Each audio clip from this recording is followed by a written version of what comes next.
મહત્વપૂર્ણ સમાચાર સામે આવી રહ્યા છે જામનગરથી। ખંભાળિયાના કોર્પોરેટર પુત્રનું કારસ્તાન સામે આવ્યું છે। પૂર્વ કારોબારી અધ્યક્ષ અને ભાજપના કોર્પોરેટરના સોનલ વાનરિયાના પુત્ર રાહુલે ચિક્કાર દારૂ પીને ધમાલ મચાવી હતી। રાહુલ વાનરિયાએ દારૂ પીને BMW કારથી અકસ્માત સર્જ્યો હોવાની પણ ચર્ચા છે। જો કે દારૂ પીને ભારે તોફાન મચાવતા નબીરાને મેઘપર પોલીસે ઝડપી પાડ્યો હતો।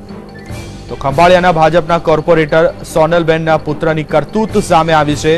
આ નબીરાએ ચિક્કાર દારૂ પીધો અને BMW કારથી અકસ્માત સર્જ્યો છે।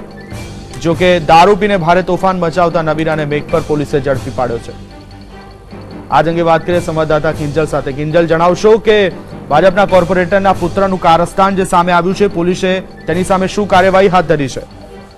અજીતરામ, જો વાત કરવામાં આવે તો દેવભૂમિ દ્વારકાનું જે વડું મથક જામખંભાળિયા છે, આ જામખંભાળિયામાં ભાજપના જે કોર્પોરેટર છે સોનલબેન વાનરિયા, કે જે પૂર્વ અધ્યક્ષ પણ સ્થાયી સમિતિના રહી ચૂક્યા છે, તેમનો પુત્ર રાહુલ જે ગઈકાલે મોડી રાત્રે ચિક્કાર દારૂ પીધેલી હાલતમાં કારસ્તાન મચાવ્યું હતું, દંગલ મચાવ્યું હતું, જેના કારણે ખાસ કરીને મેઘપર પોલીસે હરકતમાં આવી હતી।